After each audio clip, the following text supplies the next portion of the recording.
Ako si Laura, isang prinsesa mula sa kaharian ng Albania. Si Haring Linceo ang aking ama. Ako ang babaeng iniibig ni Florante. At ako rin na babaeng nakapihaw ng puso ni Conde. Pag si Florante ay aking kasama, ako'y maligaya. Labis ang aking saya. Ano man ang pagsubok na aming pagdaanan, sabay namin itong nalalabanan. Ngunit, nang dahil sa malavenas kong ganda, hindi ko na malayang si Conde ay aking nabihag na. Ngunit, ito'y aking pilit sa walang bahala. Dahil ang puso ko ay para lamang kay Florante at kanya itong daladala. Ngunit, dahil sa inggit at galit ni Conde, ay pilit niya kaming paghiwalayin at ang aking Florante ay pilit niyang patayin. Ngunit, malaki ang aking pasasalamat kay Menandro na laging nakaagapay kahit buhay niya pa ang nakasalalay.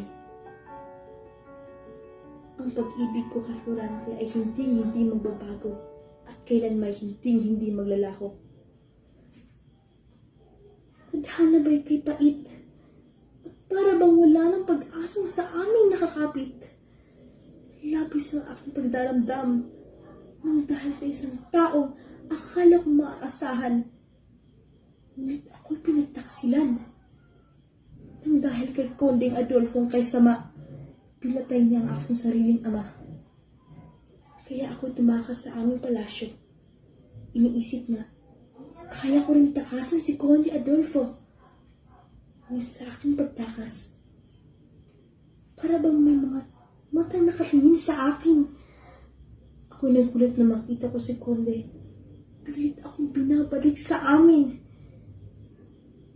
Ako kanyang dinala sa kagubatan. At pilit niya akong pagsamantalahan. Ngunit sa kabutihang palad, dumating si Florida at ang Conde ay kanyang pinana. Agad namang nagpakilala si Florida na siya ang kasintahan ni Aladdin na taga-Persya. Ako naman ang nagpakilala na ako si Laura, isang prinsesa mula sa Albania. Nag-usap kaming dalawa. Nang si Florante at Aladdin ang aming makita, kaming apat ay nagsama-sama at nagpakasal na. Kasabay pagpapabinyag bilang Kristiyano nila Aladdin at Florida.